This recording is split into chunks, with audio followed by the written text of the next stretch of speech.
Hey friends, Dr. Christy here with the last of my functional lab test series here. Today we're going to talk about the ANA. This stands for autonuclear antibody. Now, medically speaking, if you have this positive, it does not mean anything catastrophic.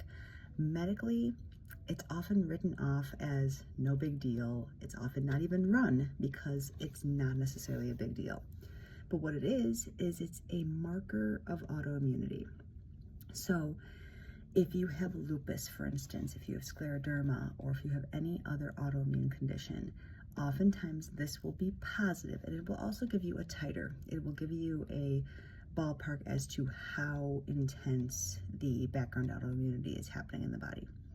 Now that said, even though it's positive with those autoimmune conditions, you do not need to have an active autoimmune condition for this to show up positive. It shows up all the time, which medically, people and medical providers can often think it's irrelevant, it doesn't matter, we may as well not even run it unless we know you have an active autoimmune condition.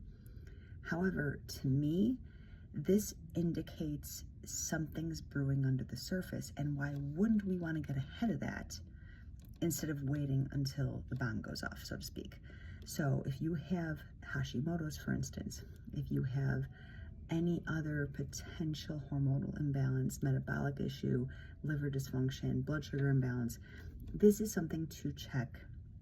And I often like to get 2 back-to-back readings of negative before I can write it off completely and never really check it again unless there's an active reason to. So this can kind of be turned on and off like a light switch, depending on how inflamed your body might be and what you're fighting up against. So when I get 2 back-to-back readings, 6 months, a year apart, and they're both negative, we say, great, we don't really have to worry about this again unless there's like a real reason to. Again, if you have a positive ANA, this does not mean catastrophe. This does not mean you absolutely have an autoimmune condition, but it does mean something is awakened in your body. You have some excess inflammation. Metabolically, there's something in your body that is gearing towards autoimmunity, even if it's not quite there yet. So it is an important marker. We take it with a grain of salt because we don't want to assume any diagnosis from one lab marker alone. But check it and you can find out a lot of information from it. So again, last one of the series. If you have any questions about any of these, this one or otherwise, drop me a comment below, and I'm actually going to give you a bonus one tomorrow, so stay tuned.